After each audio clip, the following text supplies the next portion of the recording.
Notre projet vise à identifier les gènes de prédisposition au syndrome métabolique.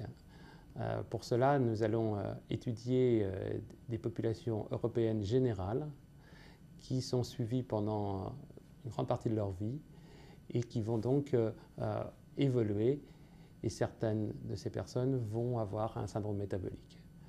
L'objectif de ce travail est de savoir pourquoi ces personnes vont développer un syndrome métabolique et quels sont les gènes qui vont favoriser ce syndrome métabolique et comprendre quelles sont donc les causes du syndrome métabolique.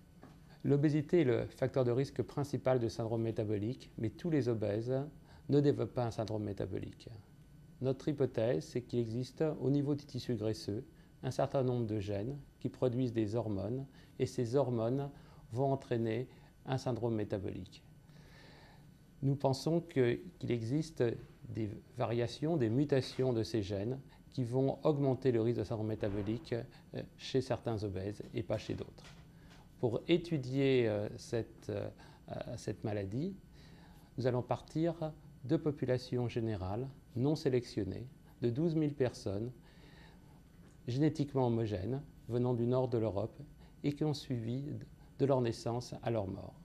Ainsi, nous pourrons étudier l'effet de mutations géniques sur l'apparition du syndrome métabolique. Notre laboratoire a mis au point dans les dernières années des plateformes d'études de l'ADN à très grand débit qui permettent d'analyser simultanément plusieurs centaines de gènes et faire plusieurs centaines de milliers d'analyses en, disons, une semaine. Et ces progrès ont véritablement révolutionné la génétique puisque maintenant, on peut étudier dans des très grandes populations un grand nombre de gènes et donc répondre à ces questions d'épidémiologie et de savoir quels sont les gènes de prédisposition au syndrome métabolique.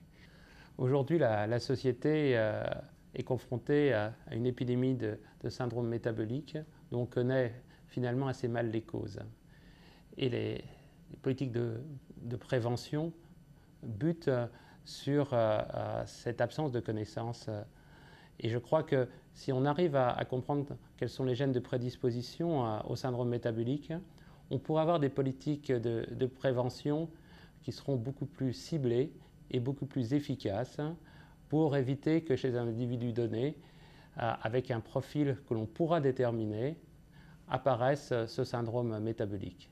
Donc je crois que la prédiction du risque individuel, donc le bénéfice individuel, grâce à ce genre d'études génétiques, pourra rejoindre le bénéfice collectif et ainsi diminuer le poids de ce syndrome métabolique sur nos sociétés modernes.